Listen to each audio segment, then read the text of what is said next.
Hello children, how are you all? Children, we will continue with the same chapter from your geography book, that is chapter 15, agriculture, and we were doing the major agricultural problem of India. Now children, I have already explained you first two problems.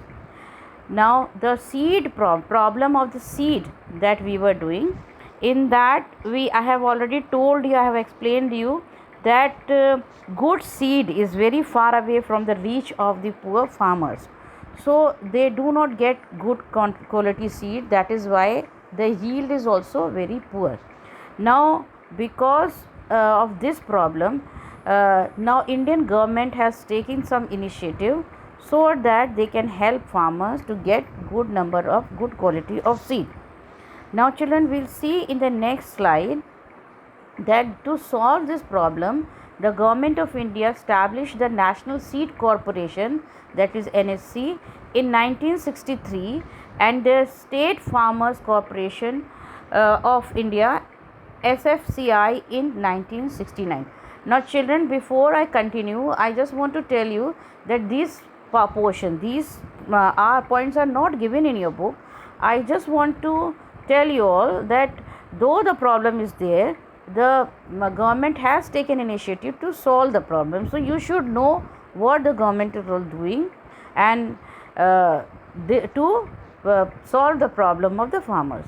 High yielding variety program was launched in 1966-67 as a major thrust plan to increase the production of food grain in the country.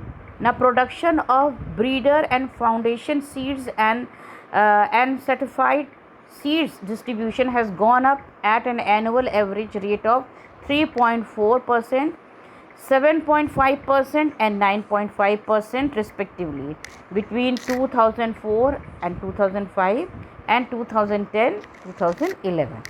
So these are the things that government has done for the benefit of the farmers children. Now the third problem that we are going to take is the manure, fertilizer and biocides children.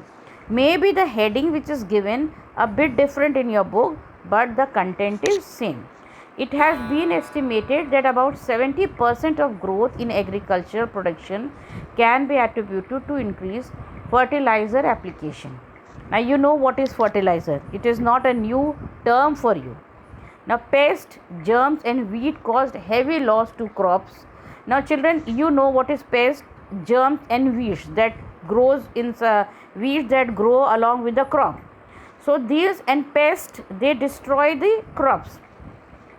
So children, this is a great problem for the crop, which amounted to about 1/3 of the total field produce at the time of independence. Now biocides means pesticide, herbicides and weedicides are used to save the crop and to avoid the losses. The indiscriminated use of biocide has resulted in widespread environmental pollution. This we have, I think, read in the previous lesson, that because of the use of this pesticide and all chemical, we environmental population has also increased. Environmental pollution has increased. But to avoid these germs and weed, we have to use these pesticides. Now the next one is children, the manure and fertilizers plays the same role. Why the manures and fertilizers are used in the farming? If they are adding to the pollution in the environment, then also why we are using? Children, manure and fertilizers plays the same role in relation to soil as good food in relation to food. When you eat good food, then you remain healthy. That is why to keep the soil healthy, manure and fertilizers are used. Just as a well nourished body is capable of doing any good job, a well nourished soil is capable of giving good yield, good crops. Cow dung produces the best manure to the soil. That you all know what is cow dung. Chemical fertilizers are costly and are often beyond the reach of the poor farmer. The basic problem of a country is that the farmers are very poor. They don't have so much of money. Financially problem is there, so they are not capable of getting good fertilizer also. The government has given high incentives, especially in the farms, to of heavy subsidy for using chemical fertilizer to maintain the quality of fertilizers. Now 52 fertilized quality control laboratories has been set up in different part of the country. Now, in addition, there is one central fertilizer quality control and training institute in Faridabad, with its 3 regional centers at Mumbai, Kolkata, and Chennai. So, these are the problems that are faced by the farmers, and also the initiative taken by government to solve these problems, children. Then, children, the very important problem related to agriculture is irrigation. Irrigation means supply of water, from where once the crop seed is grown, then water is needed for irrigation. Now, irrigation is most important agricultural input in a tropical monsoon country like India, where rainfall is uncertain. Now you know that sometimes it rains heavily, sometimes there is no rain. Even at the present time, when children, you see that sometime in our area also it rains so heavily that everywhere you can see water, or then after that many days there is no rainfall.